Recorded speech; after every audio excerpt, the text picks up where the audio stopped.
How's it going, YouTube? Oxy here, and welcome back. The day has finally come. Texas Chainsaw Massacre, the Netflix film, has finally come out, and here I am to review, give my honest thoughts. So, right off the bat, do I think you should watch it? Yes, I think so. I think it offers enough entertainment, to warrant a view.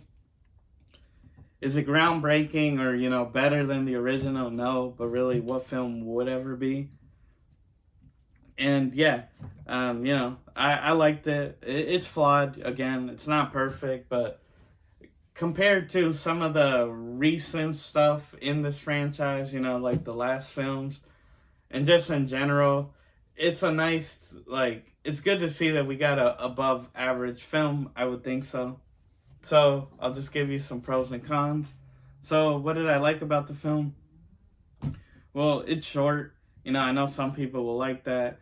Runs 83 minutes, just shy an hour and a half. So it's a nice, quick thing. You can sit down and watch. And I can appreciate that. I love Leatherface in the film. Great, seriously. Played by Mark Burnham. I think he did a good job. Love the mask and just his look. I like it. And just a small nitpick is just that Sally mentions that, she's been waiting 50 years for this day. So Leatherface should be old as hell. I'm talking 90, 80, 90, around that. Especially comparing it to the first film, which took place within the movie. It was 1973. Of course, the film came out in 74, but in the story, it was 73. And yeah, 50 years later. So what? The film takes place in 2023. So it's Leatherface should be really old. He shouldn't be moving as fast as he does, or as nimble, right? This guy should be wheelchair bound. But besides that, I liked Leatherface. He was brutal. He was, if you're a gore hound, you definitely get it. That bus scene does live up to the hype, and I love it. Look, the trailer had me right, with the whole oh, you'll get canceled, that type of humor. But I do like that, for example, that guy gets killed, obviously. He drops his phone, and he was live streaming, and you see, people saying, oh, it looks fake, or yo, where's this at? I want to go. And, I thought that was a clever, or just a funny little jab, right, at, society today, where we're all just very, you see a car accident, and the first thing people think to do is start recording, and, oh, my God, when it's, call an ambulance, call help. Yeah, it was funny. The characters, now, admittedly, not too the best, but again, being an 83-minute film, you're not going to get, some Oscar-winning character development. But I will say the character Mel, curly-haired girl, best character in the film. I liked her. She starts off bitchy and, that stereotypical Gen Z, right? You'll get canceled type of person. But I think what she goes through, and in the short amount of time that we spend with her, I think she did a good job. The actress, she did great. Legitimately, other than Leatherface, I think she was the best character, portrayal in the film. And yeah, I mean, Sally Harvesty, she's in the film, Walmart Laurie Strode, and hate to admit it, but pretty much is. I guess that's one negative I can say is that, we got this hype around oh, Sally's coming back, the original final girl, the best one. And we're oh, this will be cool, right? She's going to fight off with Leatherface. And minor spoiler, you've been warned. She gets killed off pretty quick. She's not in the film much. And then she faces off with Leatherface a little bit. And then she's pretty much, done. Literally thrown in the trash. And, hey, look, if you want to be, cynical, you could be oh, maybe that was the director being oh, you guys were expecting this, but we're subverting your expectation. And no, it was all a work. I mean, I guess just being a legacy character would have been nice to see more done with her. She does help the girls out, the final girls. Won't say who, but I'll let you, watch for yourself, figure it out. She helps him out, and it does good. And the film does have good, like, setups and payoffs. So just an example, in the beginning of the film, the opening, the crew's at a convenience store, and they, Leela, right, the sister, she's like a school shooting survivor, which does have like a minor little subplot going on about like gun violence and that sort of thing. But not handled the best. Again, short film, don't really have time to develop that. She buys a corkscrew for her sister Mel, and in the shape of a chainsaw, and you're like, oh, haha, it's a little like, hey, Texas Chainsaw Massacre, right? But it does play in later when they have to escape out of the bus, and she sticks Leatherface in the hand with it. So I was like, when I saw it, I was like, oh, okay, like, nice little, right, payoff there. And yeah, the film does a good job of that.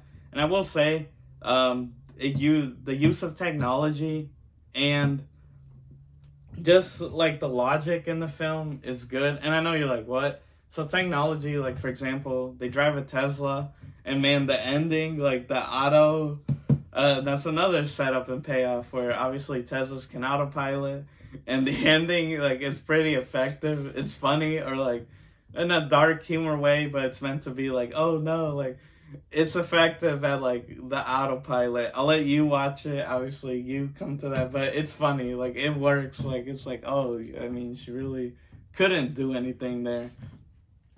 And yeah, like, and what I meant by logic is just like, I think the film does a good job of explaining why everyone shows up. Like, look, there's like one scene with the bus where like the driver gets out for some reason where, you're like, why would you do that? But I think for the most part, the film does a good job of like just making it all make sense. So like, for example, in the original film, our characters are essentially home invaders. So it's like, do you feel bad for them for getting killed? I mean, you are trespassing, you are committing a crime. But in this film, it's like these teens, these youngsters, right? They're like investors or chefs, like entrepreneurs, I say. Like they own, or like they're gonna auction off all these properties in the town of Harlow, Texas, fictional, I believe. And so obviously they're going into their properties, checking them out, and they find out like, oh, this old lady, and Leatherface, like they're still in this one property, and they get him kicked out, and essentially they cause the old lady's death, right? Like she has to get rushed to the hospital, but then it turns out that wasn't their property. Like it was owned by the lady and Leatherface. Like, it was owned by her. So they essentially committed a crime. But you get what I mean? Like it makes sense like why they're going into these buildings, because they have all the deeds, or they think so, right? Like, oh, we own all these, or we're gonna sell them. So like things like that. Like it just made sense why certain actions would take place. I don't want to give away too much. Like I said, I think it's worth your watch. And yeah, like just giving my overall thoughts. I mean, the film is a pretty run-of-the-mill slasher, right? It does nothing groundbreaking. So if you've seen them one, you've seen them all. But in regards to Texas Chainsaw Massacre, I do think it's a better film than the last couple we've gone, like Texas 3D, which Leather throwing the chainsaw at the bus, was that a reference? Like, I did chuckle. I was like, was that a Texas 3D reference? He threw the chainsaw.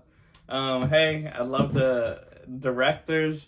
If you're watching, please let me know, the important questions in life. I thought it was. Let me know if you thought. And then, like, Leatherface 2017, which is, like, doesn't even feel like a TCM film.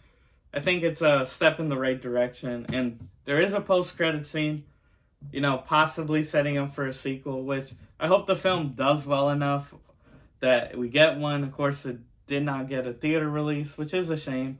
But being on Netflix, possibly more people will give it a shot, just that, like, the convenience of it, right? Like, hey, got nothing else to watch. So if I had to give a rating from 1 to 10, I'll give it like a 6.5. Again, slightly above average, but hey, it exceeded my expectations, so credit where credit is due. But yeah, guys, those are my thoughts on the Texas Chainsaw Massacre. Let me know what you think. I liked it. And hey, to let me know in the comments why I'm wrong. But with that, sorry guys, I just remembered I had to go do something in the basement. I'll see you guys later.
The film which you are about to see is an account of the tragedy which befell a group of 5 youths, in particular, Sally Hardesty and her invalid brother, Franklin.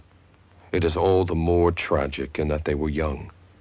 But had they lived very, very long lives, they could not have expected, nor would they have wished to see as much of the mad and macabre as they were to see that day. For them, an idyllic summer afternoon drive became a nightmare. The events of that day were to lead to the discovery of one of the most bizarre crimes in the annals of American history, the Texas Chainsaw Massacre.